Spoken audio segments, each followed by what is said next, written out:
Hello friends, welcome to my channel. তো কেমন আছো তোমরা সবাই? আশা করছি সবাই খুব ভালো আছো, আর আমিও বেশ ভালোই আছি। শুরু করছি আজকে একটা নতুন ব্লগ। দেখতে থাকো, আমার পাশে থাকো তোমরা। তো সকালে উঠে আমি বিছানাটাকে সবার প্রথমে ক্লিন করে নিয়েছি। তারপর ফ্রেশ হয়ে আমার মেয়েকে গরম গরম সিদ্ধ ভাত বানিয়ে দিয়েছি, আলু সেদ্ধ আর ডিম সিদ্ধ করে দিয়েছি। ডিমটাও সেদ্ধ সাদা হয় কারণ ও খায় না। তারপরে ডিমটাকে সেদ্ধ করে আমি ভেজে দিয়েছি, তারপর ও এখন খাবে। তাও খাওয়া নিয়ে ওর অনেকটাই সমস্যা, যে মুখে দিচ্ছি কিন্তু ও খেতে চাইছে না। এখন বলছে মোবাইল দেখবে, মোবাইল দেখে খাবে। তো তারপরে আমি রান্না বসিয়ে দিয়েছি, আর আমি সকালে জামা কাপড় ধুয়ে দিয়েছিলাম, সেগুলো সব নিয়ে এসেছি। এখন এগুলো আমি যে সব ভাঁজ করে নিচ্ছি, আর এই যে আমার মেয়ে আমার সাথে বসে দুষ্টুমি করছে, আমি এদিক দিয়ে গুছাচ্ছি আর ও সব নষ্ট করে দিচ্ছে। তো তোমরা দেখো, দেখো আমার গোছানো কমপ্লিট হয়ে গিয়েছে। তারপরে এখানে ও বসলো হচ্ছে পুতুল নিয়ে। এখন ও এই পুতুলটাকে আমাকে উল্টিয়ে পাল্টিয়ে সবভাবে দেখাচ্ছে, এই পাশে একবার, এই পাশে একবার, মানে আমি আর কি দেখিনি পুতুল, ও আমাকে দেখাচ্ছে পুতুলটা এরকমভাবে। তারপরে আমি বললাম দাও আমিই দেখিয়ে দিই ভালোভাবে। তারপরে হচ্ছে আমি দেখিয়ে দিচ্ছি এই যে পুতুলটাকে।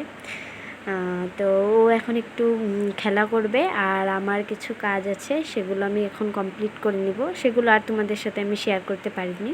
তো এই যে এই পুতুলটাও পেয়ে গিয়েছে, এখন এটাকে নিয়ে উল্টিয়ে পাল্টিয়ে লাস্টে শুয়েই পড়লো। কী আর বলবো। তারপর এই যে আমার কাজ কমপ্লিট হওয়ার পর ওর কাছে অল্প আসলাম, অল্প গল্প করছি। কালকে আমি তোমাদেরকে ব্লগ দিতে পারিনি, তার কারণ হচ্ছে আমি অল্প ব্যস্ত ছিলাম। বুঝতেই পারছো যে আমার ছোট মেয়ে আছে, আমি ওকে নিয়ে ওকে সামলে তারপর ব্লগটা করতে হয় আমার, সেইভাবে সময় পাইনি। আর ব্লগটা আমার খুব ছোট হয়ে যাচ্ছে, আমি চেষ্টা করি বড় করার, কিন্তু হয় না।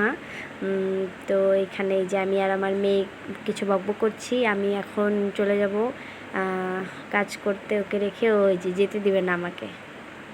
বলছি টাটা বলো, টাটা। ও বলবে এখন টাটা।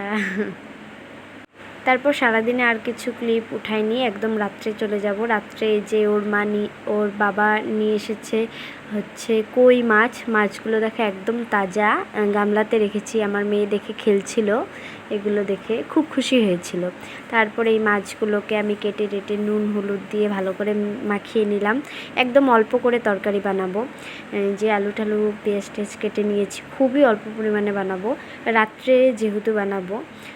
তো তারপর যেহেতু ঠান্ডা ছিল, বৃষ্টি বৃষ্টি আকাশ ছিল, সেই কারণে আমি খিচুড়ি বানিয়ে নিয়েছি, আর অল্প ভাত ছিল সেটা দিয়ে মাছের তরকারি দিয়ে খেয়েছি। আর এই যে খিচুড়ি, শাক আর চটচটি রয়েছে, এগুলোই হবে খাওয়া আজকে আর কি রাত্রে।